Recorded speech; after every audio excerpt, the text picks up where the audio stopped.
As they lined up outside the door to one of the hospital's newest buildings, Dixie Regional Medical Center employees' credentials were checked and their bodies scanned before entering. Most had no idea what they were preparing for. Like schools, hospitals hold large numbers of people and are considered soft targets for would-be active shooters. Workplace violence at hospitals across the country is a serious concern.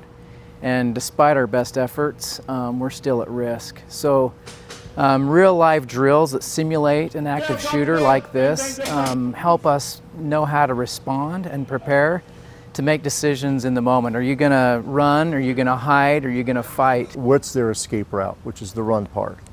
Where to hide? Where's the best place to hide? And then lastly, when they have to, how to fight. Over 100 support staff were involved in this exercise alone for a full day's training. Steve Ikuda oversees emergency management for 4 hospitals in southern Utah. See where you would actually stand, whether it's fight, flight, or freeze. We definitely don't want you to freeze. You got to do something. So if you want to go home at the end of the day to be with your families, that split second will determine what you're going to do. The first one allows workers to run as the active shooter enters the building. And you just took off, or what? Yeah. Yeah. Like when it's your life, you get out. We're running anytime we know that there's a danger. We run away from the danger, and we run to safety if we can run. The second allows them to find a safe place to hide.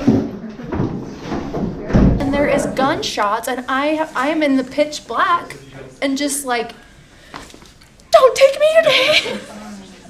I want to go home today. Like it was. But you did something, and that was good. It was scary. You had to hide and hold that door shut. Don't go there and leave it unlocked. You know. The third and final scenario is when they have no other choice and decide to fight back.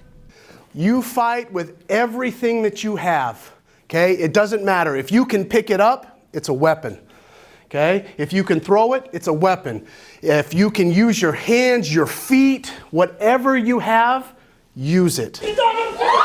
By using the element of surprise in this fight scenario, trainers are teaching the staff to be prepared and be able to react quickly to take down the perpetrator. Well, I love this type of thing, and so if I'm going to be involved in this, I'm going to go for it. You know, I'm not shy in that way. Part of going through this training is like law enforcement.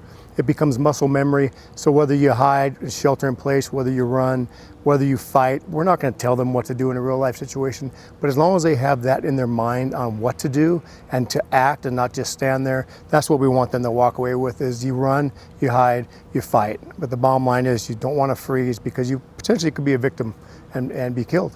Even though it's not a real live situation, employees learned that their adrenaline still kicked in with the threat of harm. It's actually been really scary. At the other one, I was shaking when it was over. So at the shooting part, yeah, the hype. The idea is to protect as many lives as possible under attack. And while I was calling 911, the active shooter was trying to get into the room where I was hiding. So tremendous stress and anxiety, fearful. Nobody's getting the baby.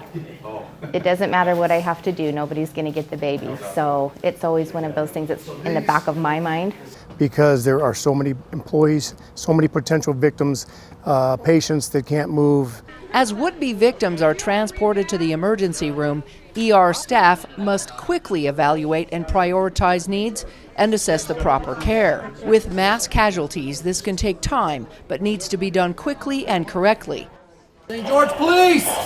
And just like training for schools, hospitals will learn to lock down and lock out the active shooter when possible. And anywhere that there is a soft target, which a hospital is a soft target, church, schools, theaters, any kind of concert venue, we're encouraging people to start thinking about playing the what ifs.